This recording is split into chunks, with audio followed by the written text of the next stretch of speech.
かわいそうに今日もしゃっくり。みちゃん大丈夫かい？しゃっくり出るね。牛乳飲みすぎた？牛乳じゃないや、おっぱい飲みすぎちゃった。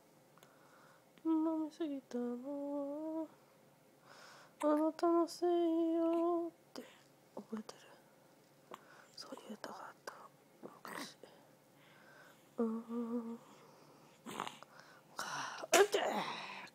目も可愛いんだなこれが。ねえみちゃん大好き。